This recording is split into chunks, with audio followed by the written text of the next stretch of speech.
So Gonzalo and I went to the same school of art and performance.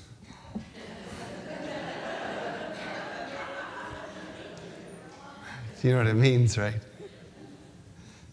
It means you work on your craft and then you just sort of show up and you hope something happens.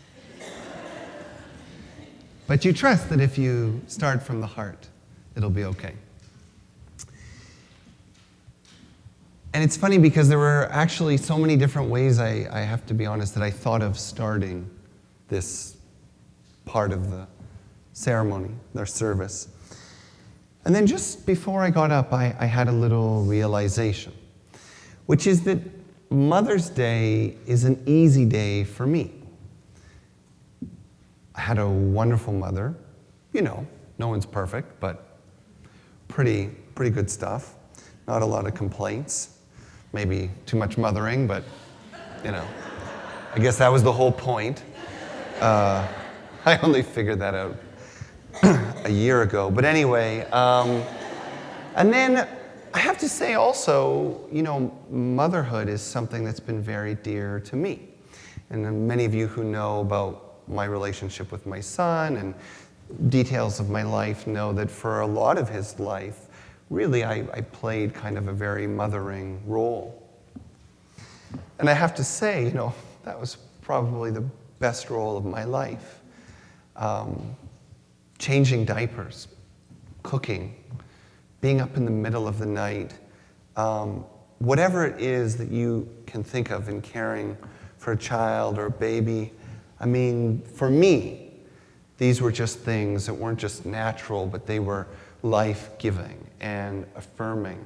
And it's amazing because as he comes to his 8th birthday, I can feel like that need for that mothering quality diminishing, and I have to be more like a father. Oh, God. This is like football and soldiers and, oh, well, there's stuff that I don't understand. But you know, last year when we had our Mother's Day ceremony, or service, and then we spent time together afterwards, what I realized is that it was a painful day for a lot of people. You know, because we didn't all have mothers that understood what it meant to be a mother. For various reasons. Their own suffering, their own history, their own challenges, their own mothers. And many of us have not been able to find the mother inside ourselves.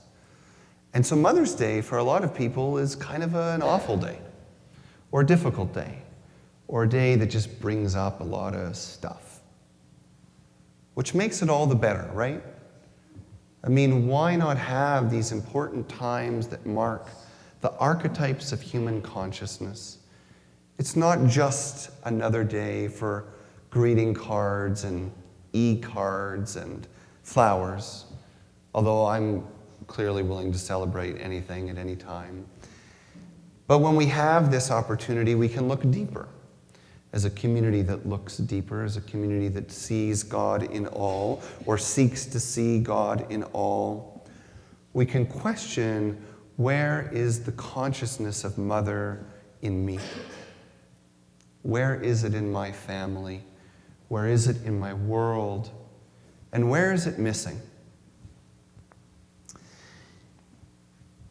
You know, sometimes we speak in general terms, stereotypes, cultural generalizations. And even though they're not all perfect and not all entirely true, sometimes it's helpful. And there was a time where all of humanity, they say, had a stronger focus on the mother, on the feminine. In fact, most traditions, they say, before about 500 BC, had a strong reverence for the mother, a strong place for the mother, a strong culture around the wisdom of women. Because when we were more closely connected to the earth, we were more closely connected to our bodies. And when we found salvation in the river and the ocean and the mountain and the deer, We knew that salvation lived inside us.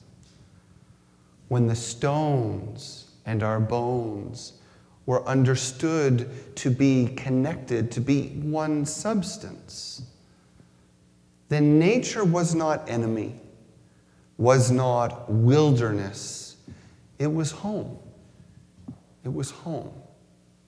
And that's where we found ourselves. And that's where we found wisdom. And that's where we had a consciousness of God as mother, giving and giving and giving. And yes, in some seasons difficult, and in some seasons fierce, and in some seasons disciplining, and some seasons terrifying. But always holding us, always giving us a home, always nurturing us and nourishing us, and giving more and more and more. And something happened. I don't know, maybe we started to grow up as a human species. And we started to embrace other dimensions of consciousness, the awareness of the divine beyond the body, beyond the earth, something transcendent. And a new form of inspiration and aspiration came to us, and it was amazing and transformative, changed the world. And we realized that any human being could, in their solitude and on their own, through their own journey and mission and quest, that they could go to God without each other, without nature. We could strip it all down. We could deny nature. We could live in a cell or a cave. We could go without companionship. We could not only deny our bodies, we could even demonize them, because they might be distractions from this new way of connecting. And the women too. My God, what might they do to our spiritual path if we let them have a voice? If we let them love their bodies? If we let them bring wisdom that men can't understand? What would happen to our cultures? No. We had to turn our eyes to the sky and to this new energy that came in, a powerful energy that brought gifts of all kinds and forms, the ability to conquer. And more than create, but build and build. In fact, we could lay buildings on the land, more than pathways, but roads, concrete for miles and miles and miles, over the homes of prairie dogs, coyotes, grasshoppers. We could get to the moon if we wanted. We could come to a place where our power to claim and name and control in the name of Spirit was so tremendous that we could do almost anything. And yet, somehow lose its meaning. And somehow not go to bed contented at night. All this power and no pleasure. All this intellect and no wisdom. This extraordinary web of interconnection and no relationships. This is what happens when we lose the mother. When the mother gets one day a year instead of every day. When the mother gets to be the parent of God, but not God. Something happened along the way, and we got confused. And that's okay, that's what we do as people, right? We find something new, a new awakening, a new consciousness, a new energy, we explore it, we enjoy it, we exploit it, and then we reach its limit. and something new needs to unfold. And so we are in the era in which the mother must return. For if we want, forget the planet to survive. The planet is the mother, she will be fine. But if we want a home here for our friends and our relatives and our children, we must allow the mother to speak clearly through us and to us. If we see all things as our children, as our family, we will be that generation that doesn't just come to understand the world, but comes into deep and profound relationship with the world. We want to be the mothers that people sing about, that people pick flowers for. And we're not quite there yet. But here's the beautiful thing. This change that we're all upon in our culture, in our world, and even in ourselves, well, the key to that change is already within us, because it's there in the design and the pattern of the mother. We don't need to give birth physically to know that these changes that we want in ourselves and in our world will take time, will take patience, will take the proper nourishment. What are we putting in our minds? What are we putting in our hearts? What are we putting in our bodies? And when the time comes to deliver these changes through whatever our lives allow, through our work or through our volunteering or through our partnerships or through our friendships, then we will be prepared for the inevitable, which is that it won't be easy. And yet it will be the most terrifying, painful joy, the most indescribable bliss in the midst of the very death of who we are. And if you talk to mothers, biological mothers, about that moment of bringing a life into the world. And this is the mystery that can barely be contained or explained.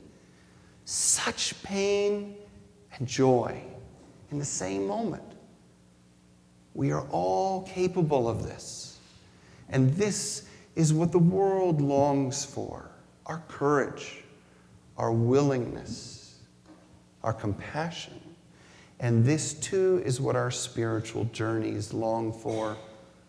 It's not going to be easy to wake up. It's not going to be easy to live as though spirit truly were everything. But with patience and with courage and a willingness to find the bliss in the delivery of this new world, we will find what we were looking for. So let's close with a little reflection. I'm going to ask you to close your eyes. And I'd like you to think about a person who has shown you the essence of the Divine Mother. Just one person in your life. Could be a man, could be a woman, could be a sibling, could be a friend, a teacher, it doesn't matter. Could have been your actual biological mother. But who was it that showed you those qualities? What were those qualities? You didn't need to read them in a book. You didn't need someone to do a lecture about the divine qualities of the mother. What were those things you felt? What did she or he do? What was their presence like, their energy?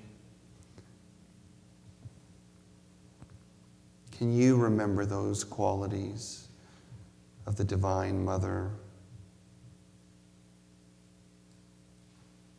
You know those qualities. You have received those qualities, and you possess those qualities.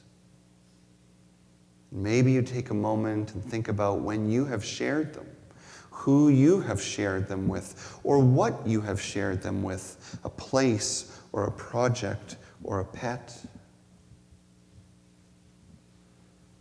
And then the contemplation follows, today and in the days to come.